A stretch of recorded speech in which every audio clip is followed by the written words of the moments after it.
poderia fazer algumas considerações sobre a ressurreição de Jesus Cristo e a reação dos primeiros discípulos, incluídos os apóstolos. E a observação que poderia fazer, muito breve, é que os apóstolos e os discípulos, inclusive as mulheres, estavam diante de um fato insólito, não conhecido antes. Eles sabiam, pela Escritura e também pelos acontecimentos da vida de Jesus, eles sabiam o que era a ressurreição dos mortos. Eles conheceram recentemente a ressurreição de Lázaro. E quando Lázaro foi ressuscitado,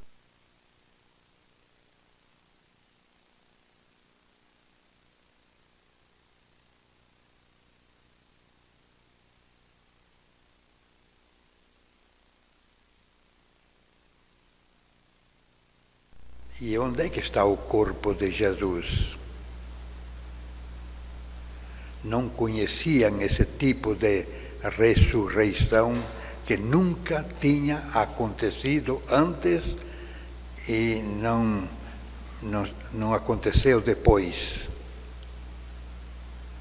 Portanto, eles não só tinham medo dos judeus, mas também tinham dúvidas, porque estavam diante de um fato insólito, um fato não antes acontecido, completamente novo. E por isso que diz aqui no final, eles ainda não tinham compreendido a Escritura, segundo a qual ele devia ressuscitar dos mortos. Eles pensavam aquela ressurreição semelhante a de Lázaro, mas a ressurreição de Jesus não foi semelhante a de Lázaro, foi completamente distinta e com um significado profundamente distinto.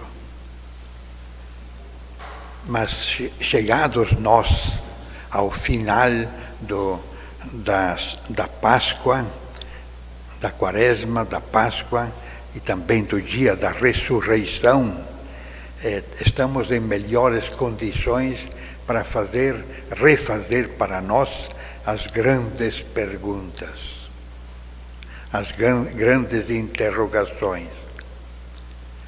Por que tudo isto que nós viemos acompanhando desde o Natal até a ressurreição do Senhor? Por que tudo isto? E podemos repetir para nós uma pergunta sempre repetida: Cur Deus homo? Por que Deus se fez homem? Mais concretamente, por que o Pai do céu mandou seu Filho aqui no planeta Terra, onde moramos nós, os seres humanos? Por que ele mandou seu Filho aqui no planeta Terra? E o seu Filho veio no planeta Terra, cumprindo a vontade do Pai, e voluntariamente entregou a própria vida. Por que isto? Por que tudo isto? E hoje celebramos a ressurreição. Por que Jesus realmente ressuscitou? Primeiro, por que o Pai enviou seu Filho no planeta Terra, onde moram os seres humanos? E por que o Filho, que assumiu a natureza humana, deu a sua vida, suportou, aceitou a morte, e até mesmo aceitou a morte como glorificação, pois ele dizia aos discípulos que havia chegado a hora de sua glorificação. por quê? Certamente não foi por uma razão pequena.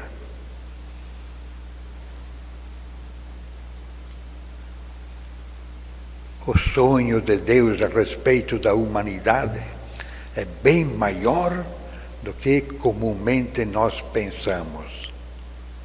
E qual é mesmo o sonho de Deus a respeito da humanidade, em razão do qual Ele enviou seu Filho ao mundo?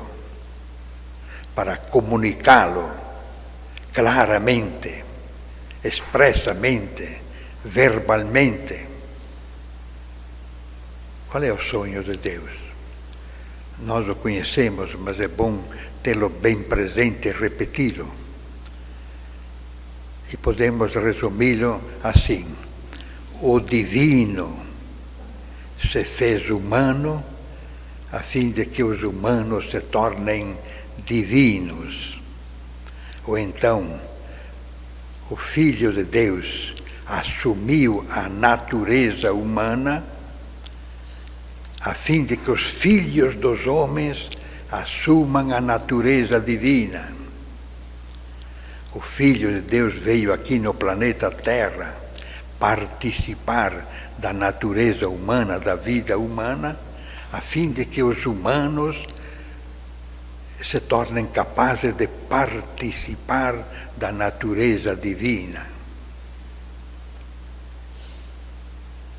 Portanto, sabemos, Deus criou os minerais para serem minerais, ponto. Deus criou os vegetais para serem vegetais, ponto. Deus criou os animais para serem animais, ponto. E depois criou os seres humanos para serem seres humanos. E os laicos dizem, a sociedade laica diz, ponto.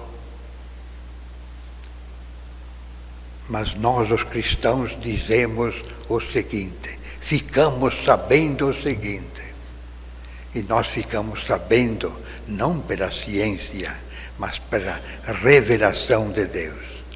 Nós ficamos sabendo que o ser humano foi criado para ser ser humano, mas não só para ser ser humano e participar da natureza humana. Ele foi criado para participar da natureza divina. E esta é a verdade número 1 do cristianismo. No Catecismo da Igreja Católica está no número 1. Todas as outras verdades vêm depois e derivam dela. E esta é a razão de tudo o que viemos contemplando desde o Natal até a ressurreição do Senhor. O divino se fez humano a fim de que os humanos se tornem divinos. E por isso São Gregório Magno dizia, reconhece, ó cristão, a tua dignidade. Sim, reconhece, ó cristão, a tua dignidade. E ontem nós renovamos, damos a bênção à água batismal e também renovamos os compromissos batismais. O sonho de Deus realiza-se em cada um de nós a partir do batismo. Na encarnação, o Filho de Deus assumiu a natureza humana. E pelo batismo, os filhos dos homens assumem a natureza divina. Até repito, pela encarnação do Filho de Deus, ele assumiu a natureza humana. Pelo batismo, os filhos dos homens assumem a natureza divina.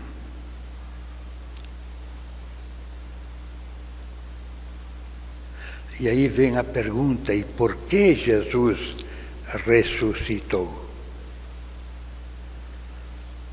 Bento XVI repetiu várias vezes, e o Papa Francisco também se referiu a isto.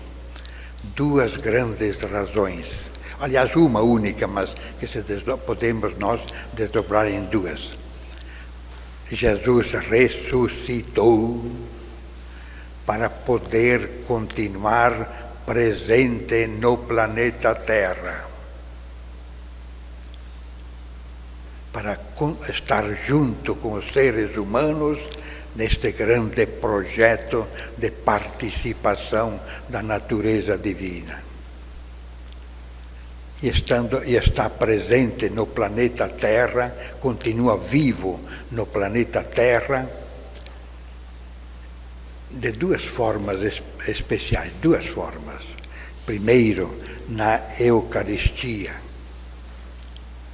Como ressuscitado, Jesus pode estar presente em muitos lugares onde os homens, os seres humanos, moram. E está presente aqui, para tornar presente aqui a sua redenção e tornar possível aqui a participação dos seres humanos da natureza divina. Mas tem uma outra forma que talvez a gente não leve tanto em conta. Pelo batismo, nós nos tornamos membros do corpo de Cristo. Então, Jesus ressuscitou para continuar presente no mundo, na pessoa de cada um de nós. Nós somos presença de Cristo entre os seres humanos. Somos presença de Cristo ressuscitado no meio dos seres humanos. Quando nós fomos batizados, acabei de dizer, nós nos tornamos participantes da natureza divina. Nos tornamos membros do corpo de Cristo. E os membros são da mesma natureza que o corpo. Dizemos de Jesus o seguinte: ele é uma pessoa com duas naturezas.